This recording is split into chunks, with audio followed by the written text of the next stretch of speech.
한 20년쯤 전인가요? 아주 날씨가 좋은 가을날 주일 아침이었습니다. 여수에서 목회하시는 후배 목사님이 주일 아침 일찍 전화를 하셨어요. 그러더니 저보고 선배 오늘 날씨 참 좋죠. 서울은 어때요? 그래서 서울도 좋다. 그랬더니 교회 가기 참 아까운 날씨입니다. 그러더라고요. 이 황금 3일 연휴 기간인데 교회 오시기 아까운 시간이지 않으셨어요? 이렇게 모처럼 주어지는 3일 연휴에 아이들과 함께 좋은 시간 가지실 수도 있고 또 피곤했던 분들 좀 쉬는 시간 가지실 수도 있고 여러 가지 많은 계획을 할 수가 있을 텐데 꼭 이런 날 또 교회 오라 그래가지고 이런 수련회하고 그러시는 거 보면 참 안타까운 마음도 있고 기특한 마음도 있고 감사한 마음도 있고 마음이 좀 여러 가지 생각이 많습니다. 저도 평생 목사로 43년을 살다가 지난해 연말에 12월 31일까지 송구영신 예배 끝으로 은퇴를 했습니다. 그러면서 이런 집회를 참 많이 했죠. 수련회, 부흥회, 사경회, 세미나 등등 많이 하는데 그런 행사를 할 때마다 이거 왜 해야 되지? 필요가 있나? 그런 생각을 자주 했었어요. 그거 무슨 오신 강사에게 무슨 문제가 있었다거나 그런 의미에서 그런 생각한 건 아니고 이른 갈 때 목사는 좀 기도로 준비하게 되거든요.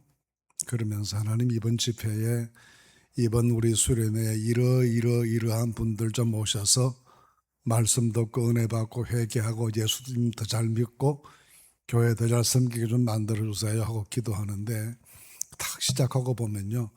그래 기도했던 사람은 아무도 안 나오고 평소에 사경회, 수련회 이런 특별한 집회 아니어도 교회 봉사 너무 잘하고 신앙생활 너무 잘하시는 분들만 다 나와 계시기 때문에 이렇게 착하고 충성되는 분들 앞에 또 뭘 얼마나 더 하라고 이래라 저래라 하고 말할 수 있나.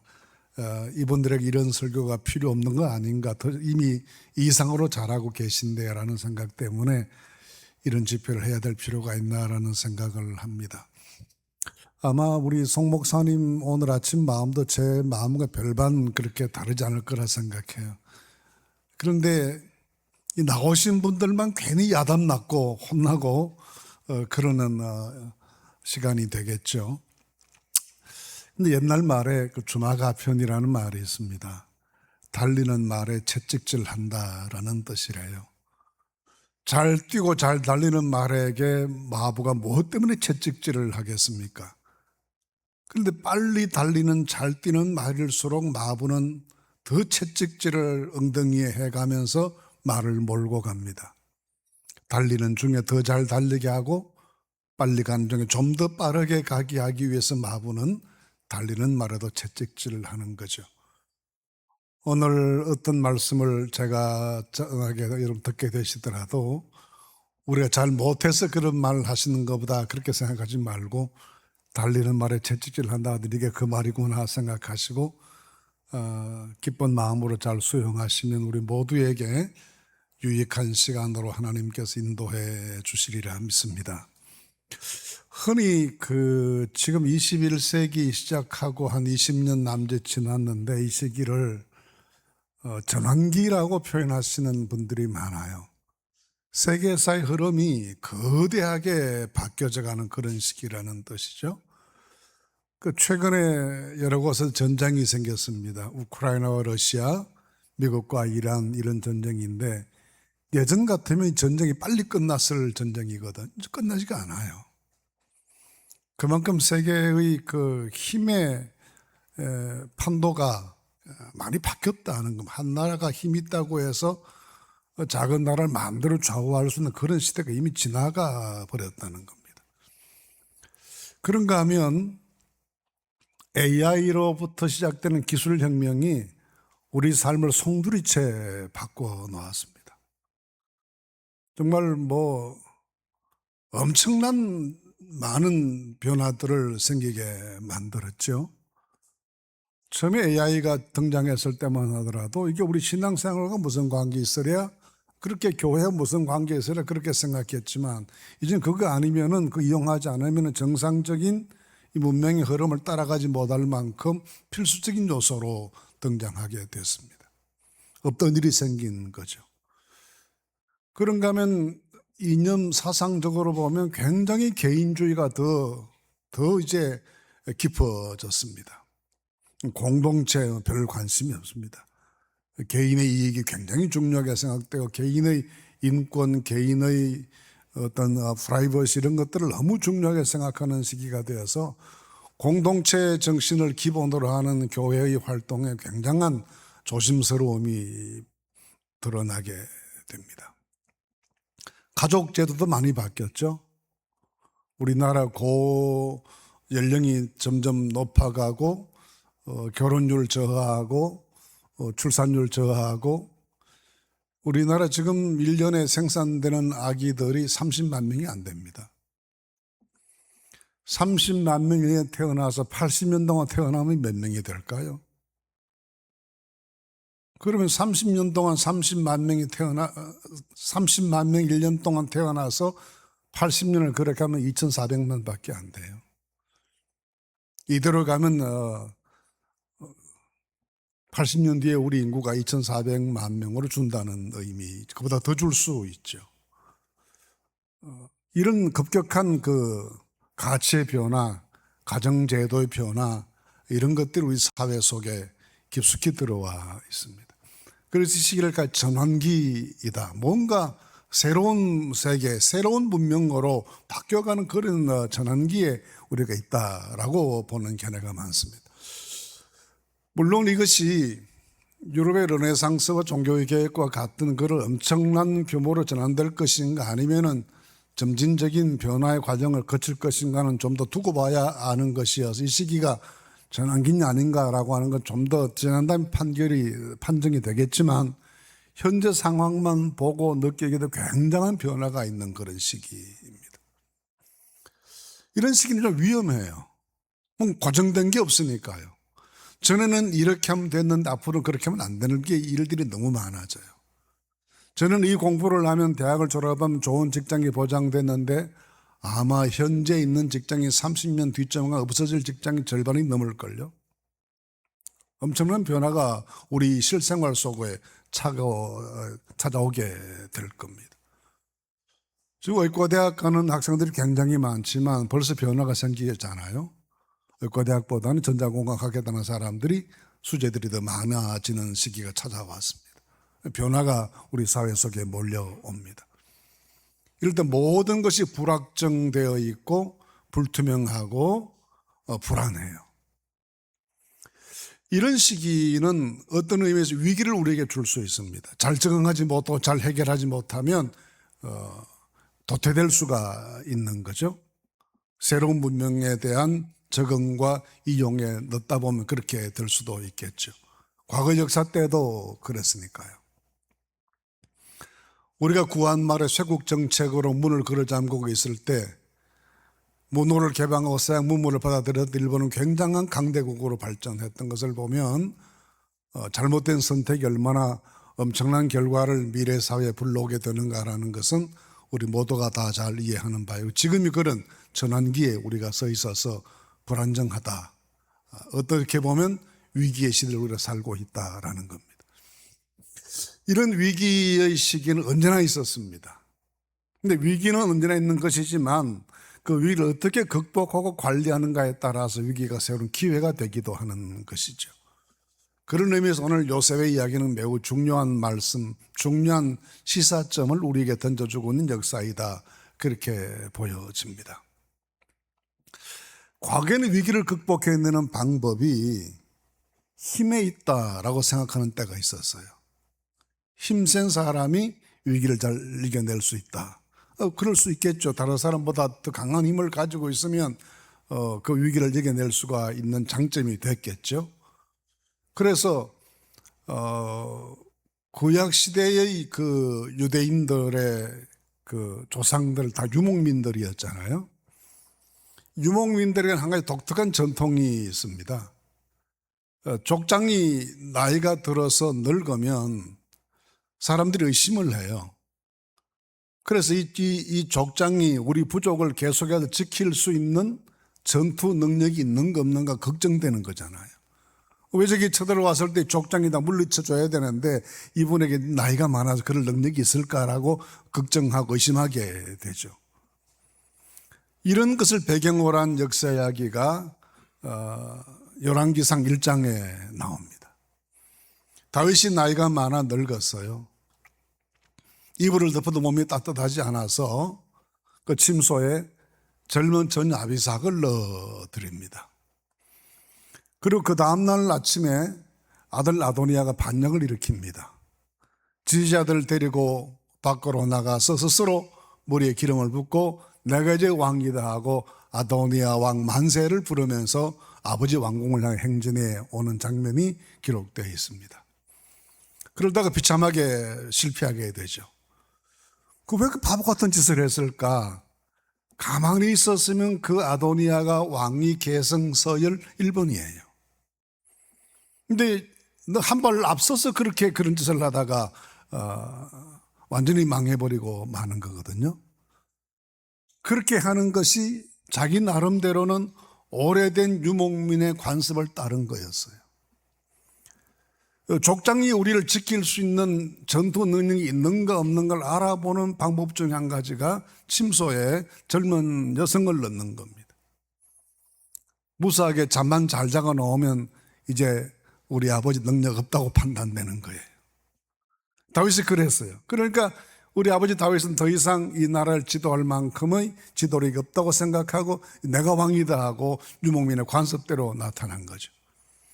이런 시기는 힘 있는 사람이 위기 극복의 능력이 있다고 보았던 힘의 논리가 작동되던 시기였습니다. 그러다가 중세를 지나면서부터는 이 근세 시대에 들어오면서부터는 물리적인 힘보다는 지식의 힘을 더 중요하게 생각했습니다. 아는 것이 힘이다라는 말이 광범위하게 통용되었습니다. 왜냐하면 새로운 지식이 권력도 만들어내고 돈도 만들어내고 다 만들어내는 시기가 왔기 때문에 지식인이 굉장히 높이 평가받던 시기여서 너도 나도 다 공부 열심히 해야 된다고 했던 시기가 있었습니다. 우리도 그런 시기를 다 지나왔습니다. 그럴 때는 선생님들의 권위가 하늘을 찔렀습니다. 지금은 어떤가요? 혹시 선생님들 계신지 모르겠습니다만 옛날만 못할걸요? 어디 감히 학부형이 학교에 와서 선생님에게 폭력을 합니까? 상상할 수도 없는 일이에요. 왜냐하면 과거의 지식인은 그들이 무엇을 말하고 무엇을 가르치는가에 따라서 국가의 제도도 바뀌게 되고 경제계도 달라지게 되고 모든 것이 그분들이 중심이었기 때문에 신지식인은 그렇게 높이 평가되고 그 힘이 대단했습니다. 지금은 그렇지 않습니다.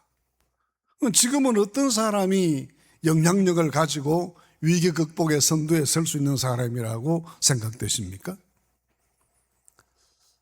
지금은 힘도 아니고 내가 다른 사람에게 힘으로 제압을 당하면 영원히 그 사람 뒤를 따르는 사람이 되는 게 아니라 보좌하고 나도 힘을 길러서 그 사람을 제압할 때를 꿈꾸게 되죠. 누군가와의 논리적인 대결에서 내가 밀리면 더 절치부심 공부를 해서 그 사람 이길 수 있는 방법을 찾습니다. 그런데 그렇지 않은 길이 한 가지가 있어요. 인격입니다. 인격적으로 누구에겐가 감동을 받으면, 감화를 받으면 아무 강요를 받지 않지만 나는 나를 감동시킨 그 사람을 따르게 되어 있고 추종하게 되어 있습니다. 즐겁게 그와 마음을 같이 합니다. 그래서 현재 사회에 있어서 제일 중요한 것은 사람의 마음을 감동시킬 수 있는 인격적인 능력이 있느냐 없느냐, 이것이 위기 시대를 살아갈 수 있는 가장 큰 해결의 관건이다라는 거예요. 이제 오늘 성경 본문으로 들어가 좀 더 생각해 보십시다. 오늘 성경 본문에서 요셉이 애굽의 총리가 되는 장면이 있습니다. 나이 30세였습니다. 그것도 감옥 생활하던 중에 불려 나와가지고 갑자기 총리가 됐습니다. 어떻게 생각하면 죄 없는 착한 젊은 청년이 지금껏 억울하게 고생한 것에 대해서 하나님께서 보상해 주셨구나 라는 감사한 마음이 드는 장면이기도 해요. 고생 끝 행복 시작이다라고 보여지기도 해요. 그런데 제가 보기에는 굉장히 위험한 순간으로 보여져요. 위험한 순간으로 보여지는 이유가 몇 가지가 있습니다. 첫째는 아무 준비도 없는 사람이 너무 큰 감투를 썼기 때문이에요. 애굽이라는 나라는 간단한 나라가 아닙니다. 당시로서는 세계 최고의 경제력과 군사력과 문명을 구축했던 나라예요. 전 세계에서 가장 강력한 세력을 가지고 있던 나라 중에 하나가 바로 이집트였습니다. 그런 나라의 총리가 되어서 나라 전체를 다스리려면 그래도 행정과 정치, 군사 등등에 대한 일가견이 있어야 되지 않겠습니까? 그것 없이 어떻게 나라를 다스리겠어요? 근데 요셉은 그런 걸 공부해 본 적이 없고 경험해 본 적도 없어요. 나라를 다스리기 위한 총리로서 갖추어야 될 기본적인 자질들이 구비되어 있지 않는 사람이 너무 큰 자리에 앉았기 때문에 제가 보기에는 높은 막 장대 위에 의자를 두고 그 의자 위에 앉아있는 사람처럼 그 자리가 위태위태해 보이는 거죠. 아무 준비가 없었으니까요. 우리나라의 총리가 되려면 청문회라는 걸 하지 않습니까? 요셉이 청문회에 나왔다고 생각해 보세요. 묻습니다. 직업이 뭐였습니까? 노예 생활을 좀 했습니다. 인생 살다가 상벌 받은 게 있나요? 교도소에 몇 년 살았습니다. 죄명이 뭡니까? 성폭행 미수인데요. 여러분, 그거 가지고 총리가 되겠어요? 총리는 고서 총리 집에 문지기도 못할 이력이잖아요. 그 이력서 가지고 어디 공직에 나갈 수가 있겠어요? 그렇다고 해서 이집트의 유명한 대학을 졸업한 사람도 아니고 동문수학한 친구들이 있어서 그걸 뒷받침해 줄 수 있는 정치적 동지들이 있는 사람도 아니고 정말 외톨이이잖아요. 그런 사람이 어떻게 총리가 될 수 있겠어요? 그래서 위태로워 보인다는 겁니다. 둘째는 해결해야 될 과제가 너무 엄청나요. 오늘 이 장면에서 요셉이 총리를 기용된 것이 앞으로 7년 동안 풍년이 오고 그 위에 7년 흉년이 올 터인데 그 7년의 엄청난 흉년이 올 때를 대비해서 국가를 지켜야 될 책임을 지고 그걸 해결할 사명을 짊어지고 총리가 된 거잖아요. 그럼 이때의 그 가뭄과 흉년이라고 하는 건 어떤 거냐면요. 애굽은 원래 농사가 잘 되는 나라입니다. 좀처럼 흉년이 없어요. 그래서 유럽 사람들이 항상 이집트를 말할 때 이집트는 유럽인들의 비상식량 창고다 그랬어요. 유럽에 가뭄이나 홍수가 나서 식량이 부족하면 배를 가지고 이집트로 가기만 하면 언제든지 사올 수 있는 양식이 많이 있었기 때문에 유럽인의 비상식량 창고라고 그랬어요. 그렇게 농사가 잘 되는 것은 이집트 국토를 가로질러 흐르는 긴 나일강이 있기 때문입니다. 이 나일강이 1년에 몇 차례씩 범람을 합니다.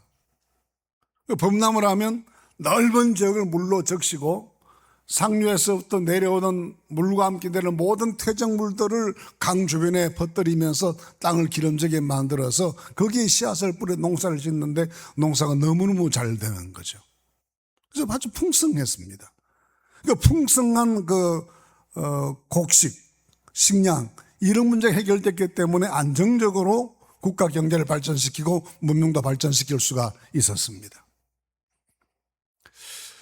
그런데 갑자기 흉년이 왔다라고 하는 이야기는 무슨 이야기입니까? 강물이 범람하지 않아서 농사 지을 수가 없었다는 이야기이죠. 강물이 범람하지 않았다는 이야기는 비가 오지 않았다는 겁니다. 근데 원래 이집트는 국토의 90% 이상이 사하라 사막입니다. 원래 비가 오지 않는 나라예요. 이집트의 수도 카이로는 지금도 전 세계의 1,000만 명이 넘는 인구를 가진 도시 중에 가장 강우량이 작은 도시입니다. 그러면 원래부터 비가 오지 않는 나라인데 왜 강물이 넘치는 때가 있고 넘치지 않는 때가 있는가? 그것은 상류에서부터 유입되는 강물의 양에 따라서 이집트에 내려오면서 넘치기도 하고 안 넘치기도 하는 거죠. 나일강의 근원이 두 줄기입니다. 에티오피아에서 나오는 줄기 하나가 있고 빅토리아 폭포에서 나오는 줄기 하나가 있어요. 하나는 청나일, 하나는 백나일입니다. 이 청나일과 백나일이 합류해서 이집트의 아스완에서 만나서 이집트 국도 1260km를 흘러내려가 나일강 삼각조를 빠져나갑니다. 그러면 위에서부터 유입되는 강물의 양이 많으면 자연히 강물이 넘치겠죠. 위에서부터 유입되는 강물의 양이 적으면 넘칠 게 없죠. 그 말은 넘치지 않다는 말은 단순히 이집트 한 나라의 문제가 아니고 아프리카 중부 지역에서부터 가뭄이 심각했다는 이야기입니다. 그래서 요셉의 시기에 곡식을 많이 저축했을 때 모든 나라에 기근이 생겨서 먼 나라에서부터 양식을 사기 위해서 사람들이 이집트로 몰려왔다라고 했습니다. 그리고 요셉이 해결해야 될 문제는 단순히 이집트 한 나라만의 문제가 아니라 전체 아프리카 대륙에 찾아왔던 심각한 가뭄과 흉년 7년 동안의 위기를 극복해야 될 그 책임을 지고 요셉이 총리가 되는 겁니다. 근데 무슨 재주로 그걸 해결해요? 그걸 해결할 수 있는 방법이 없는 것 아닙니까? 그럼 이걸 해결해야 될 책임을 지고 총리가 됐는데 그걸 해결하지 못했다? 그럼 어떻게 되겠습니까? 안 한 것보다 못한 결과가 오지 않겠습니까? 해결해야 될 일은 엄청나게 큰 것인데 자기 역량은 거기에 미치지 못하고 길도 방법도 없는 책임을 짊어지게 되었으니 이것이 저는 그에게 인생의 기회이면서 동시에 큰 위기로 보이는 거죠. 또 하나의 위기는 정치적인 문제예요. 이 시기에 이집트를 다스리고 있었던 왕조가 소위 말하는 힉소스 왕조입니다. 원래 이집트 사람들은 함족이잖아요. 근데 힉소스는 함족이 아니라 셈족이에요. 서아시아에 살고 있는 셈족들인데 이들이 이 말을 타는 처음으로 이 말을 이용해서 군대를 조직하는 기마 민족이 되어서 이집트로 쳐들어가서 이집트 원래의 함족 정권을 몰아내고 힉소스족이 새 주인이 된 왕조입니다. 그런데 그렇게 되다 보니까 원래의 함족 출신의 이집트 사람들이 어떻게 생각하겠습니까? 언젠가 기회가 오면 저놈들을 쫓아내고 우리가 다시 되찾아야지 그 생각을 하지 않겠어요? 그런데 만약 7년 동안의 흉년을 찾아서 굶어 죽는 사람이 속출하고 그렇게 되면 민간에 이 불만이 폭발하게 되고 이 정권을 신이 버렸다고 생각해서 새로운 왕조가 등장해야 될 가능성이 굉장히 많아지게 되는 정치적 위기와 맞물려 있습니다. 그 왕조가 셈족이었기 때문에 같은 셈족 출신인 요셉을 중용했을 수도 있습니다. 이런 상황이었기 때문에 개인적인 준비가 없이 너무 높은 자리에 앉은 것도 문제이고 해결해야 될 과제가 엄청난 것도 문제이고 이 정치적으로 아주 미묘한 입장에 빠지게 된 것도 큰 문제였습니다. 그래서 저는 기회이기보다는 위기에 더 가까운 것이 요셉이 책임을 맡았던 이 전환기의 문제다라고 보이는 거죠. 그런데 결과적으로 보면 요셉이 이 위기를 잘 극복했답니까? 못했답니까? 아주 잘 극복했다고 하지 않습니까? 이 흉년이 오기 전보다 이집트의 국력이 훨씬 더 강해지고 그 영향력이 훨씬 더 강력해질 만큼 이 위기 극복에 요셉은 성공합니다. 그러니까 성공하는 방법이 군사력도 아니고 정치력도 아니에요. 그런 게 없어요. 요셉의 이야기를 전체적으로 살펴보시면 그가 무슨 누구와 정치적인 동맹을 맺어가지고 뭘 했다거나 군대를 동원했다거나 무슨 새로운 기술을 개발했다거나 그런 장점이 보이지 않아요. 아무런 장점도 보이지 않는데 이상하게 요셉의 이야기를 읽으면서 느끼는 장점 한 가지가 있습니다. 그 장점이 뭔가 하면 만나는 사람들마다 요셉을 너무너무 좋아하게 된다는 장점이에요. 참 좋아해요. 노예가 됐는데 주인 보디발이 너무너무 좋아서 집안일을 다 맡겨요. 그의 처가 좀 좋아하다가 사고가 나긴 했지만 어쨌든 참 좋아. 만나는 사람들이 그를 그렇게 좋아해요. 감옥에 들어갔는데 간수들도 좋아하고 죄수들도 좋아해요. 간수들이 너무너무 좋아해서 일을 다 맡겨버리고 그 맡겨진 일은 자기들은 생각도 안 할 만큼 좋아했어요. 왕을 만났는데 오늘 이 요셉이라는 감옥에 있었던 30세 청년 죄수를 만난 왕의 첫마디가 이런 사람 우리가 어디서 만날 수 있겠냐. 그게 첫눈에 반했습니다. 무엇 때문에 사람들은 요셉을 그렇게 좋아했을까? 왜 그렇게 좋아할까?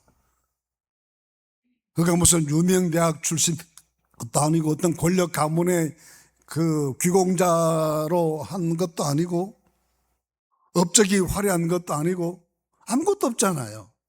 근데 왜 그렇게 사람들이 그걸 좋아했을까? 좋아하게 된 이유가 다른 것 아니라 그의 인품, 인격 때문이라고 생각합니다. 인격이라는 말을 라틴 말로 페르소나라고 하죠. 가면이라는 뜻이에요. 이 가면. 그러니까 우리는 가면이라 그러면 좀 부정적인 생각을 합니다. 좀 감추었다, 위장했다, 이중적이다 그런 의미가 있어서 저 사람 가면 써서 그러면 진실하지 않다 뭐 그런 의미이죠. 근데 원래 그런 뜻은 아니었어요. 페르소나라고 하는 말은 사람의 내면 속에 온갖 종류의 좋은 생각도 있고 나쁜 생각도 있고 욕망도 있고 뭐 거짓도 있고 이 속에 우글거리는 게 엄청나게 많은데 이 인간의 본능적인 욕구나 생각들을 그대로 드러내지 않고 내면 세계를 잘 정돈해서 자신의 내면 세계를 잘 정돈해서 다른 사람들에게 드러내놓는 것을 가리켜서 인격이라 그런다는 거예요. 그러지 않고 자기 속에 있는 본능적인 것을 그대로 말하고 그대로 행동하는 사람은 우리가 뭐라고 그럽니까? 저 사람 인격 파탄자다고 그럽니다. 근데 요셉은 잘 정돈돼서 자기를 드러내는 일이 탁월했다는 것, 인격적으로 우수했다는 거죠.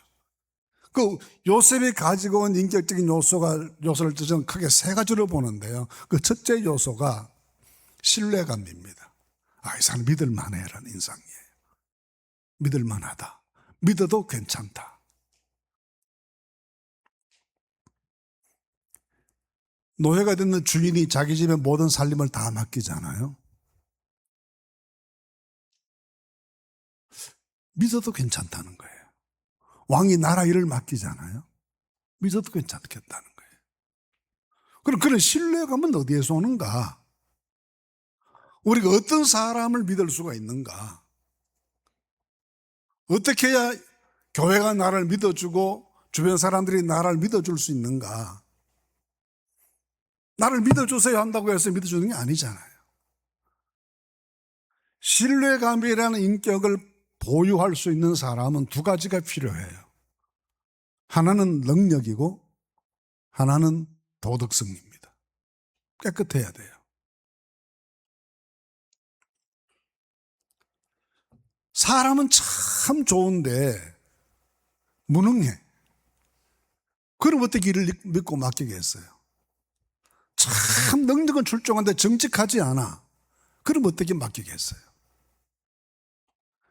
현실적으로 실무적인 능력도 갖추고 있으면서 도덕적인 청결함이 동반될 때 거기에서 신뢰가 생겨나는 겁니다. 이 중에 한 가지가 결핍되면 사람은 좋은데 무능해도 안 되고 재주는 많은데 뭔가 흑심 있는 것처럼 보여도 안 되는 거죠. 예를 들어 요셉이 보디발의 집에 있을 때 주인 일을 잘했다고 합시다. 근데 주인이 가만 눈치를 보니까 슬쩍슬쩍 물건 한두 가지가 없어져요. 저놈이 뒷주머니 찾다, 그런 생각을 해서 믿었겠습니까? 믿을 수 없는 거죠. 창세기 24장에 아브라함이 그 아들 이삭을 장가 보내는 이야기가 있습니다. 신부감을 구해야 되겠는데 여기 자기가 사는 그 지역의 그 하나님 모르는 처녀를 며느리 보고 싶진 않아요. 고향 마을에 가서 며느리를 데리고 오면 좋겠는데 자기는 나이가 이미 백수십 세가 갈 수가 없어요. 보낼 만한 친척도 없어요. 그래서 자기 집에 나이 많은 종을 선택해서 그 사람에게 맹세를 시키고 신부감 데려오라고 먼 길을 보냅니다. 그러면서 낙타 10마리에 신부 몸값으로 지금까지 모았던 모든 진귀한 보물들을 다 실어서 보냅니다. 자기 무슨 조카도 아니고 동생도 아니고 친척도 아닌 집에서 같이 생활했던 노예인데 이 사람에게 100세 얻은 아들의 며느리감을 구하는 큰 책임을 맡기고 이 막대한 재물을 맡겨 보내면서도 아브라함은 걱정하지 않습니다. 왜? 이 사람 믿었거든요. 뭘 믿었겠습니까? 이 사람이면 사람 볼 줄 아는 안목도 있고 설득할 줄 아는 능력도 있고 내 집까지 무사히 데리고 올 수 있는 능력도 있는 사람이다. 이 많은 재물을 실려보내도 숟가락 하나 축낼 사람이 절대 아니다 라고 하는 이 사람의 능력과 도덕성에 대한 이 청결함에 대한 믿음이 있어서 신뢰감으로 형성된 거죠. 하나님 앞에서 믿음으로 살아간 우리가 이 두 가지를 구비할 줄 알아야 해요. 주님께서 내게 어떤 일을 맡기실지라도 그 일을 감당해낼 수 있는 실무적인 능력을 키우는 것과 함께 일절 깨끗함으로 자기를 지켜 세상에 물들지 않는 청결한 양심을 가져야 해요. 그래야 하나님께서 신뢰하시고 큰 일을 맡기시는 거죠. 세상이 교회를 보고 교회 한국 대한민국의 미래를 맡겨도 괜찮겠어, 그런 평가를 해야 국가가 교회를 신뢰하지 않게 일을 맡기지 않겠습니까? 예수 믿는 사람은 믿을 수가 없어, 교회도 세상하고 똑같아, 그런 평가를 하면 역사가 어떻게 우리에게 큰 일을 맡기겠습니까? 우리 개인도 다 마찬가지지 않겠습니까? 능력과 청결함이라고 하는 이 두 가지를 겸비하셔서 하나님과 사람 앞에 신뢰감 있는 하나님의 사람들이 되실 수 있기를 바랍니다. 그것이 내가 이 시대를 이겨낼 수 있는 큰 자산이 된다는 거죠. 둘째로 제가 요셉에게서 느끼는 것은 성실성, 인테그리티라는 겁니다. 성실성이라는 겁니다. 요셉이 노예가 됐는데 노예 일을 잘했대잖아요. 어떻게 이렇게 잘할 수 있었을까요? 원래 아버지 야곱이 요셉을 키울 때 딸처럼 키웠습니다. 어머니가 일찍 돌아가셨기 때문에 그 어머니 일찍 죽은 아들 요셉과 베냐민을 특별히 아버지 야곱이 측은하게 생각하고 아껴서 다른 형제들은 다 양 먹이고 소 먹이를 다 목축하러 내보내면서도 이 요셉은 채색 옷을 입혀가지고 자기 옆에 두고 그렇게 키웠어요.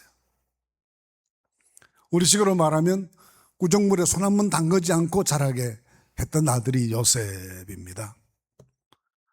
그리고 노예가 하는 일은 해본 적이 없을 뿐더러 그런 일 구경도 해보지 못하고 자랐겠죠. 그러던 사람이 17살에 억울하게 팔려가서 노예가 됐는데 노예 일을 잘했답니다. 해보지 않는 일이고 본 적도 없는 일이고 경험 없는 일인데 어떻게 잘할 수 있었을까요? 갑자기 막 잘할 수 있는 능력이 하늘로부터 펑펑 부어졌겠습니까? 그런 일은 세상에 잘 없어요. 잘할 수 있었던 것은 성실함 때문입니다. 내가 비록 노예가 됐지만 억울하지만 분하지만 이 노예 일에라도 성공하고 인정받아야 아버지 만날 기회도 다시 찾을 수가 있고 인생도 바꿀 수 있을 기회가 올지 모른다. 여기서라도 성공하자. 나 기도하면 하나님께서 도와주실 거다. 그렇게 생각하고 그 나라 말을 배우고 하는 일을 연습하고 다른 사람 한 번, 두 번 하면 될 거를 10번, 20번을 하면서 훈련하고 또 스스로를 개발시켜서 잘할 수 있는 사람이 되었다고 생각해요. 호시노 토미히로라는 일본의 구필 화가가 있습니다.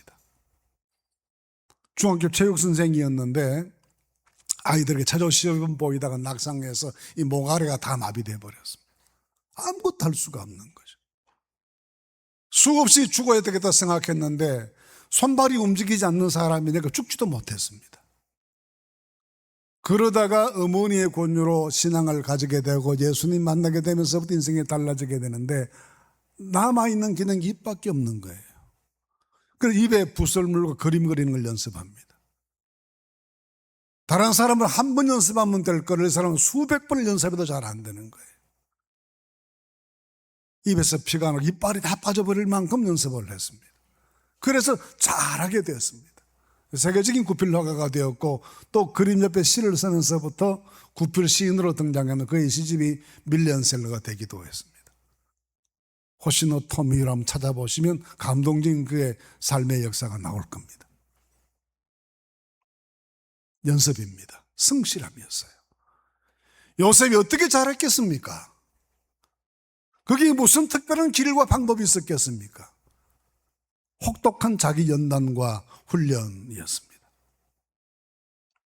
물론 우리가 모든 것 하나님의 은혜로 산다라고 말하지만 하나님의 은혜가 게으른 사람들에게 주시는 건 아닙니다. 부지런하여 게으르지 말고 열심을 품고 주를 섬기라고 하셨습니다. 주님의 교회를 섬기는 일에 성실하시기를 바랍니다. 뭐 작은 것 한 가지를 하더라도 정성껏 하고 최선을 다하실 수 있기를 바랍니다. 내가 할 수 있는 최고의 봉사로 연습하실 수 있기를 바랍니다. 그런 것들이 주변 사람들을 감동시키는 거죠. 요셉이 그렇게 밤잠 자지 않고 연습하고 훈련하고 그러는 걸 보고 다른 사람들이 뭐라고 그랬겠습니까? 저 사람 지금 말에 뭐 가져도 될 사람이라고 그러지 않았겠어요? 뭐 가져도 될 놈이다고. 저렇게 인생을 살면 언젠가 빛을 볼 사람이다라고. 그렇게 그런 감동을 사람들에게 주지 않았겠냐고요. 오늘도 말씀해 보시면 총리가 됐는데 가장 먼저 한 일이 뭐라고 기록합니까? 애굽 온 땅을 순찰하였다 했습니다. 애굽 땅이 저 좁은 땅이 아닙니다. 온 땅을 순찰하기 위해서 얼마나 많은 지역을 다니면서 지역을 살피고 관료들을 만나고 얼마나 많은 일을 했겠습니까? 되자 말자 앉아서 장부나 보고 보고서나 받고 하는 그런 총리가 아니라 온 땅을 두루 살피고 돌아다니는 실무에 익숙해지는 성실한 지도자였습니다. 이 성실성이 그를 성공시키게 했다고 봅니다. 세 번째 그의 요소가 있습니다. 관용이라는 거예요. 포용력이라는 거. 제가 요셉이면 총리가 되고 난 다음에 1번으로 해야 될 일 하나 있었어요. 내가 요셉의 입장이라면 여봐라 가서 보디발의 철을 잡아오느라 그래가지고 꿀려놓고 내 호통을 하면 쳤으면 얼마나 속이 시원했을까요? 그렇게 하지 않습니다. 그 일을 입 밖에도 내지 않습니다. 다 하나님이 나 잘되게 하시려고 하신 일로 생각했습니다. 형제들이 찾아와서 사정을 합니다. 뭐라고 말합니까? 걱정하지 마십시오. 이 어려운 때에 이 많은 생명을 구원하게 하시려고 하나님께서 나를 먼저 보내신 것 뿐입니다. 나를 여기로 보는 건 형님들 아니라 하나님이십니다. 내가 하나님 대신하겠습니까? 걱정하지 마십시오. 온 가족들 내가 책임집니다. 그 포용력이죠. 어려서 저는 저희 큰아버지가 일찍 돌아가셔가지고요. 우리가 5남매인데 사촌이 4남매였어요.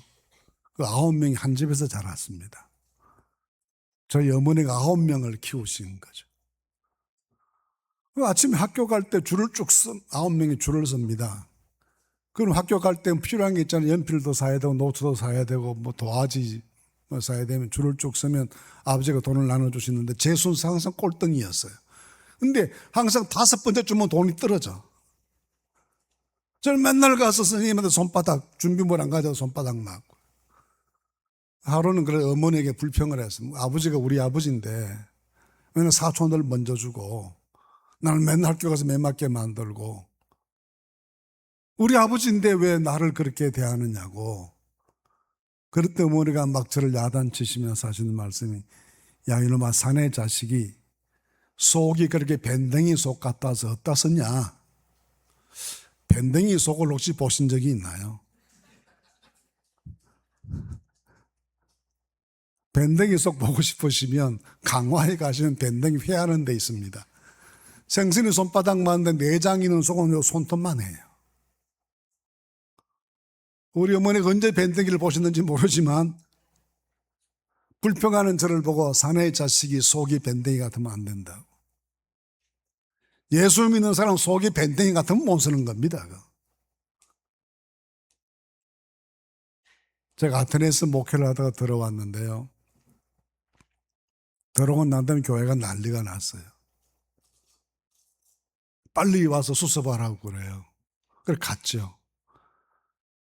가니까 현지 교회 목사님이 저보고 목사님 앞으로 이 아테네 한인교회 목사님 새로 보내주실 때는 메갈로스를 보내달래. 메갈로스. 메갈로스 크단 말이에요. 큰 사람 보내달라. 그러더니 한 말이 메갈로스 까르디아라고 그래서 가슴이 큰 사람, 속이 큰 사람 보내달라. 속이 좁으니까 늘 싸운다는 거예요. 포용력입니다. 요셉의 포용력. 창세기 마지막에 요셉 이야기를 왜 이렇게 길게 썼다고 보십니까? 유대인들이 자랑이에요. 우리 조상들이 동생을 노예로 팔고 어쩌고 저쩌고 하다가 완전히 파멸될 위기에 처했을 때 우리 요셉 조상의 멋진 포용력 때문에 민족이 살아나고 큰 민족 됐다. 그걸 두고두고 자랑하는 이야기잖아요. 포용력이에요. 미국이 처음 나라를 만들 때 앞장섰던 분들이 있습니다. 그분들 건국조상 파운데이션 파더라고 그래요.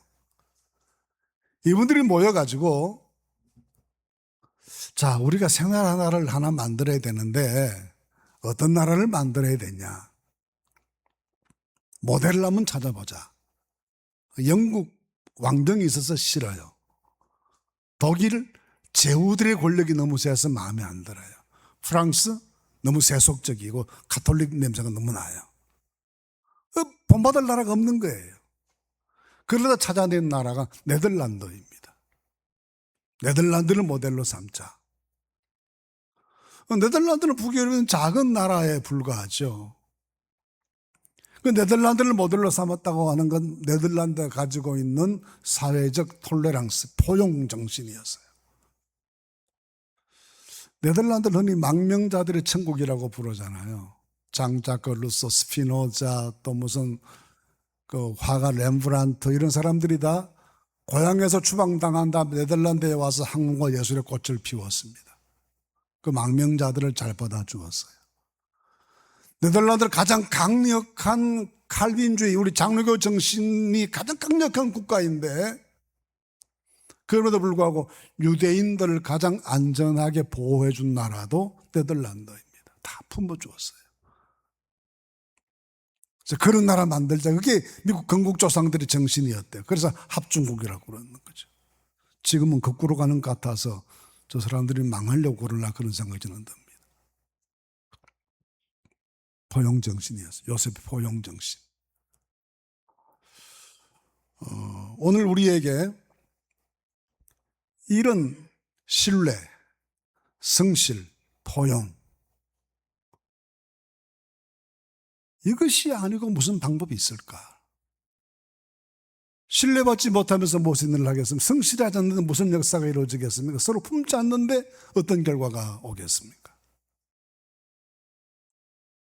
그러면 도대체 이런 다 좋은 말이잖아요. 성실해야 된다는 오케이, 서로 사랑하고 품는 것도 오케이, 다 좋아요.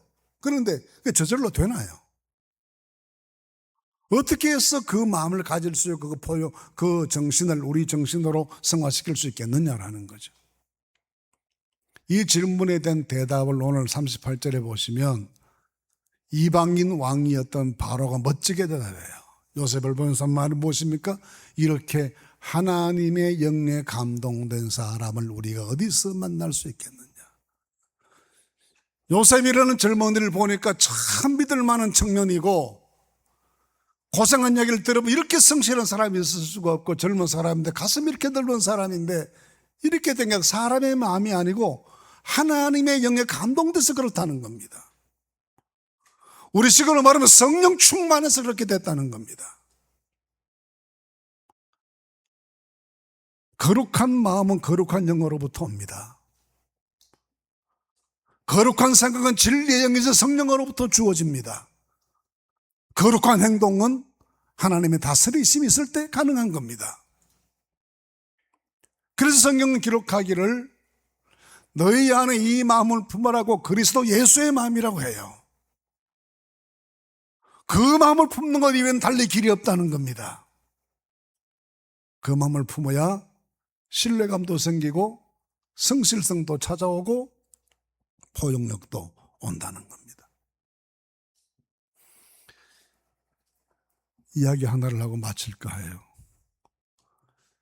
일제시대 만렵에 해방되고 전쟁 나기까지 평양에서 목회하셨던 서용문 목사라는 분이 계셨어요. 이 목사님 부친께서는 구한말에 함흥에서 근무하시던 무관이셨습니다. 변방을 지키는 장수이셨어요. 그러다 1905년에 을사보호조약이 체결되고 나니까 두 주인 섬길 수 없다고 말씀하시면서 관직에서 물러나 의병 활동을 하셨습니다. 그러다가 급게 1910년에 아들 강제합병이 이루어지게 되니까 나는 더 이상 망한 나라의 백성으로 살아갈 수 없다고 하시면서 자결을 하셨어요. 부인께서 외놈의 종으로 사느니 아버지 뒤를 따르자. 오남매를 데리고 자결을 하십니다. 2살배기 아이 하나를 참아 목숨을 데려갈 수가 없었어요. 그걸 살리면서 고모에게 맡깁니다. 이 고모가 선교사 집에 출입하면서 우리로 말하는 식모노릇 비슷하게 그렇게 일을 했어요. 선교사가 거두어서 키웠습니다. 나중에 평양신학교를 졸업하고 목사가 됐습니다. 일제말기 신사 참배 운동에 반대하다 감옥에 갇혀서 옥고를 치릅니다. 그런 해방이 되어서 풀려났죠. 근데 이제는 공산당들이 몰려와서 평양 시내를 휘젓습니다. 그때부터는 무슬림 공산주의에 대응하는 반공운동이 앞섭니다. 그러다 전쟁이 나고 다음 달 50년 7월 달에 검거돼서 평양 형무소에 갇혔습니다. 국군이 평양으로 진격해 들어오자 그해 10월에 다른 반공 인사 5분과 함께 굴비 엮이듯 엮인 몸으로 총탄 세례를 받고 대동강에 던져졌습니다. 총살당했다는 소문을 듣고 평양시내 전체를 가족들이 찾아다니면서 목사님 시신을 찾는데 대동강변에서 다른 5분과 함께 굴비처럼 엮여서 온몸에 총탄 세례를 받은 몸으로 떠올랐습니다. 18살 먹은 아들이 아버지의 시신을 거두어 장례를 지냈습니다. 아들은 아버지 앞에서 반드시 내가 이 원수를 갚겠다고 다짐합니다. 그를 남쪽으로 피난 왔습니다. 하나님 인도하심으로 신학을 공부하고도 목사가 되고 미국 유학을 다녀와서 이화여대에 신학 가르치는 교수가 됐는데 서광선 교수입니다.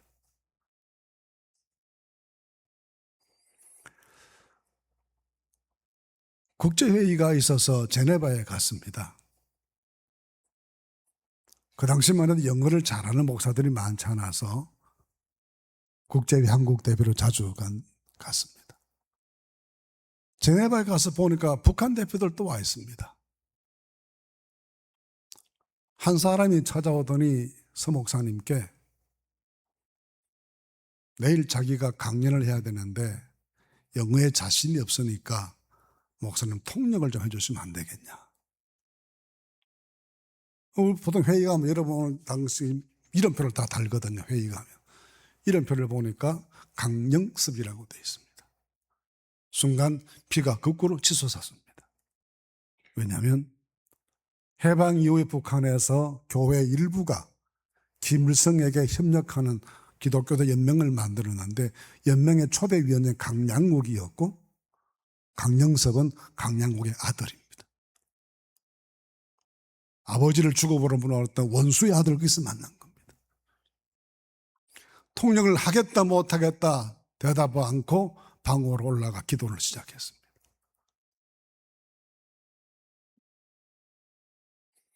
밤새 기도하는데 새벽녘에 하나님의 음성이 들렸습니다.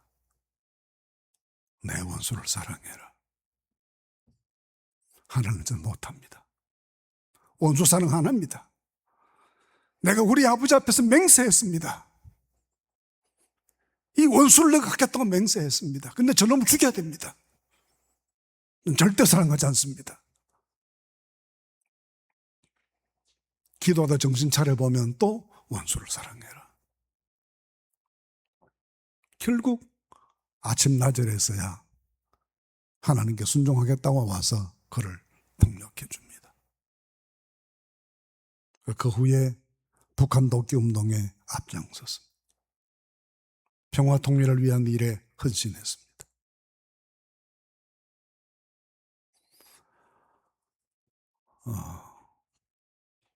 어떻게 하면 좋을까요? 앞으로 우리 앞에 굉장한 위기 시대가 도래할 수 있습니다. 급변한 사회 환경 속에서 교회가 흔적 없이 사라질 수도 있습니다. 우리나라의 국민들 가운데 나는 종교가 있습니다라고 말하는 사람은 불교든 천주교든 관계없이 45%입니다. 그중 실질적인 종교인이 얼마나 될까요? 우리 교단 통계를 보면 전체 교인 수에 비례해서 주일 교회 나오는 사람의 숫자는 약 3분의 1 정도밖에 안 됩니다. 앞으로 교회는 어떻게 될까요? 이것을 극복해낼 수 있는 우리의 준비는 무엇이어야 됩니까? 신뢰받는 공동체 되는 것, 무엇보다 현실 문제에 성실하게 살아가는 것, 그리고 넓은 가슴으로 민족을 품을 수 있는 포용력을 가지는 것. 이 마음이 어디에서 오는 겁니까? 하나님의 영에 감동돼야 됩니다. 하나님의 영에 감동된 일만 하십시오. 주님이 분부하시는 일만 하십시오. 주님이 원하시는 길로만 가십시오. 성령이 이끄시는 대로 순종하십시오. 그것이 우리 미래를 만들어 나가는 가장 확실한 길입니다. 신성 커뮤니티 교회 앞날에 우리 모두가 성령이 이끄시는 대로 나아가는 하나님의 영에 감동된 공동체가 되심으로 하나님의 새로운 축복이 요셉의 80년 미래가 열렸던 것처럼 교회의 새로운 미래가 열리게 되시기를 주님의 이름으로 축원합니다. 기도하겠습니다. 거룩하신 아버지, 저희들을 사랑으로 인도해 주셔서 오늘 이 무더위 속에 수련회를 가지고 믿음을 새롭게 다짐할 수 있게 해주시니 감사합니다. 우리 신성 커뮤니티 교회가 하나님의 영에 감동된 성령 충만한 성도들의 공동체 되게 하여 주시옵소서. 위기를 극복하고 80년 역사를 열었던 요셉처럼 위대한 역사를 개척해내는 귀한 공동체 될 수 있도록 이끌어 주시옵소서. 교회의 갈 길을 방해하는 모든 악한 세력들을 물리쳐 주시고 성도들의 마음속에 하나님의 영이 함께하사 한 마음으로 주의 뜻을 이루게 하여 주시옵소서. 예수님의 이름으로 기도하옵나이다. 아멘.